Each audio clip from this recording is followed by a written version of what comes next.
प्यारे दोस्तों, एक औरत के साथ उसके पालतू घोड़े ने ऐसी क्या हरकत कर दी कि पूरा गांव हैरान रह गया।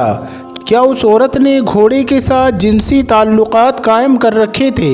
आज हम आपको उसी औरत और उसके पालतू घोड़े का वाक़या सुनाएंगे, मगर आपसे गुजारिश है कि वाक़या मुकम्मल जानने के लिए वीडियो को आखिर तक ज़रूर देखिएगा।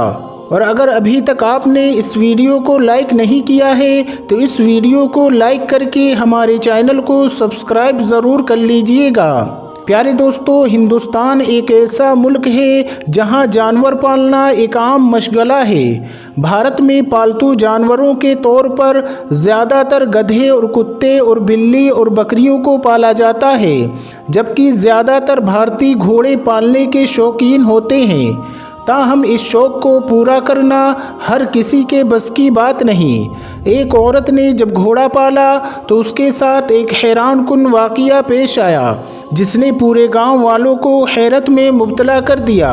ये वाक़या भारत के जुनूब मशरक़ी रियासत में पेश आया, जहां भाटिया चारण नाम की एक औरत रहा करती थी, जिसकी उम्र 28 साल बताई जाती है।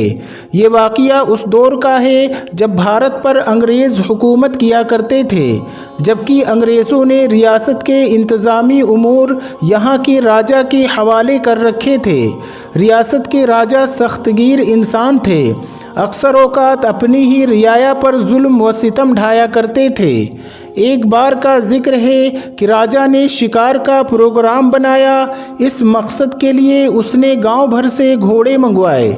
खूब तहकीक और रिसर्च करने के बाद राजा के आदमियों ने भाटिया चारण नामी औरत का घोड़ा मुंतखब कर दिया और उसे राजा के हुजूर पेश करके कहा, महाराज, ये घोड़ा इंतहाई उम्दा नस्ल का है, क्योंकि इसकी तरबियत बहुत अच्छी तरीके से की गई है। राजा ने जब घोड़े की तारीफ़ सुनी तो सवारी करके घोड़े की सलाहियत को जानना चाहा। सवारी करने के बाद रियासत का राजा उस घोड़े के गुनगाने लगा। उसने भाटिया चारण नामी औरत से कहा कि वो ये घोड़ा उसे बेच दें और उसके बदले वो उसे मुँह मांगी कीमत अदा करेगा, मगर वो औरत ना मानी और उसने रियासत के राजा से कहा कि ये घोड़ा इतना कीमती है कि तुम सारी रियासत देकर भी इसे हासिल नहीं कर सकते हो। ये जवाब सुनकर तमाम दरबारी और ख़ुद राजा भी हैरान रह गया। राजा ने भाटिया चारण नामी औरत से पूछा कि बताओ, इस घोड़े में ऐसी क्या खूबी है कि जिसकी वजह से तुम इसकी कीमत इतनी ज़्यादा बता रही हो। जिस पर भाटिया चारण ने राजा से कहा कि वो अपने पालतू घोड़े का राज किसी को भी नहीं बता सकती है। प्यारे दोस्तों, एक लंबी गुफ्तगू करने के बाद जब राजा ने देखा कि भाटिया चारण घोड़ा बेचने पर रजामंद नहीं है, तो बस उसने भाटिया चारण से उसका घोड़ा उधार मांग लिया और कहने लगा कि हम शिकार करने के बाद ये घोड़ा इसी हालत में तुम्हें वापस कर देंगे, क्योंकि ये घोड़ा वाकई में हमें बहुत पसंद आया है। इसलिए हम चाहते हैं कि हम इस घोड़े पर बैठकर शिकार खेलें।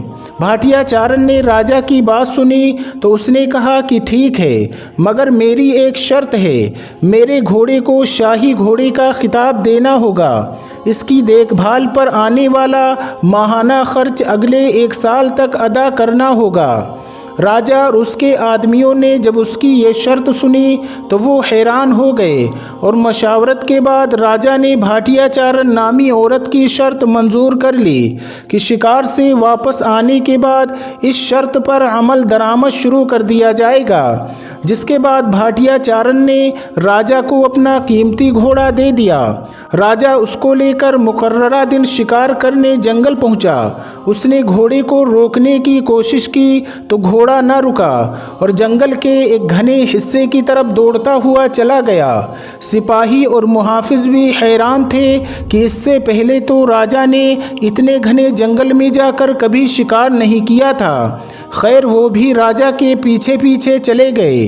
वो घोड़ा काफ़ी देर तक दौड़ता रहा। उन्हें जंगल के एक ऐसे हिस्से में ले गया जिससे कोई और वाकिफ़ न था। यहाँ शिकार के लिए बहुत ज़्यादा परिंदे और जानवर थे। तरह तरह के जंगली फल भी थे और मीठे पानी के चश्मे भी बह रहे थे। ये देखकर राजा बहुत खुश हुआ और जी भर कर शिकार किया, जंगली फल खाए और मीठा पानी पिया और वापस चल पड़ा। प्यारे दोस्तों, महल वापस पहुंचकर वो काफ़ी ज़्यादा मुतासिर हुआ। घोड़े ने राजा के मंशा के ऐन मुताबिक काम किया था और उसे जंगल के उस हिस्से में ले गया जहां राजा का मनपसंद शिकार बड़ी तादाद में मौजूद था। अब राजा को भाटिया चारण की बात पर यकीन होने लगा कि उसका घोड़ा वाकई बहुत कीमती है। वो जान चुका था कि कोई तो ऐसा राज है जिसकी वजह से भाटिया चारण ने घोड़े को बेचने से इनकार कर दिया। सुबह होते ही राजा ने अपने ख़ास सिपाही तलब किए और उन्हें हुक्म दिया और कहा कि वो भाटिया चारण और उसके पुरस्कार घोड़े का राज जानने की कोशिश करें। अब राजा के सिपाही भाटिया चारण के घर के करीब घात लगाकर बैठ गए और उस पर नज़र रखी जाने लगी। कुछ दिनों की छानबीन के बाद उन्होंने नोट किया कि सुबह सवेरे रोशनी फूटते ही भाटिया चारण घोड़े पर सवार होकर जंगल की जानिब जाती है और थोड़ी ही देर में जब वो वापस आती है तो उसके हाथों में फूलों से भरे हुए टोकरे होते हैं।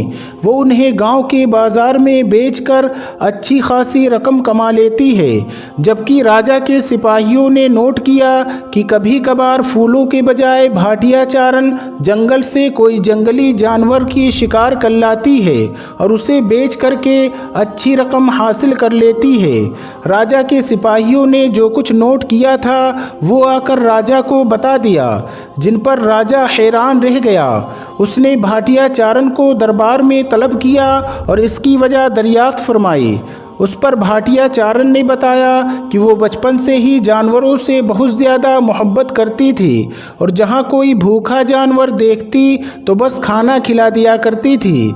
ये सिलसिला उसकी जवानी तक चलता रहा और एक बार वो जंगल से गुज़र रही थी तो एक बुज़ुर्ग ने उसको ये घोड़ा दिया और कहा कि इसे रख लो, ये तुम्हारे बहुत काम आएगा। तब से ये घोड़ा उसी जंगल से फल और गोश्त लाकर देता है और उसे बेच करके अच्छे खासे पैसे कमा लेती है।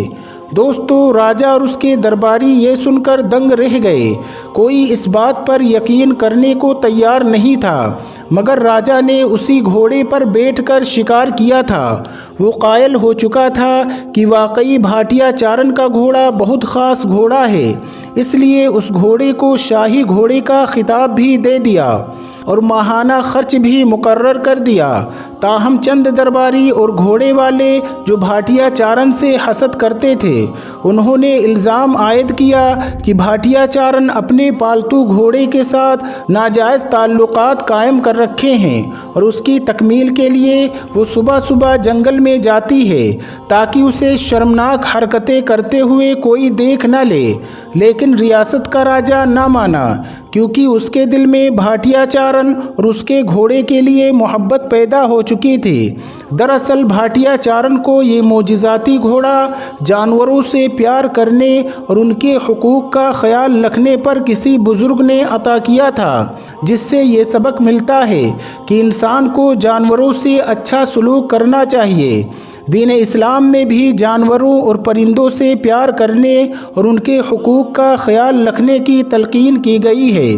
इस्लाम के मुताबिक तुम में बेहतरीन वो है जो अल्लाह की मखलूक को ज़्यादा फ़ायदा पहुँचाने वाला हो। मुसलमान अल्लाह की हर मखलूक का खैरख्वाह होता है, क्योंकि इस्लाम तो सरासर अमन सलामती और खैरख्वाही का मजहबी हक़ है और ये सब सलामती का पैगाम देता है। इस्लाम ने तो अपने पैरोकारों को जानवरों से भी हुस्न सलूक करने का दर्स दिया है और उन पर रहम करने का हुक्म दिया है। हज़रत सईद बिन जुबैर फरमाते हैं कि मैं इब्ने उमर के साथ था। वो चंद नौजवानों के पास से गुज़रे जिन्होंने एक मुर्गी बांध रखी थी और उस पर तीर से निशानाबाजी कर रहे थे। जब इब्ने उमर को देखा तो भाग गए।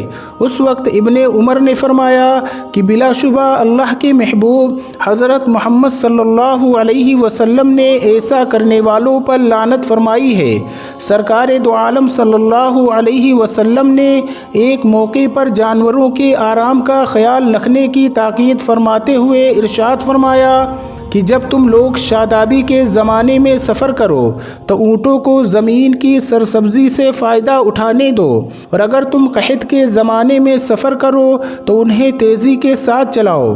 प्यारे दोस्तों, ऐसी है इस्लाम की तालीमात और हमारे प्यारे नबी हुजूर सल्लल्लाहु अलैहि वसल्लम की तालीमात।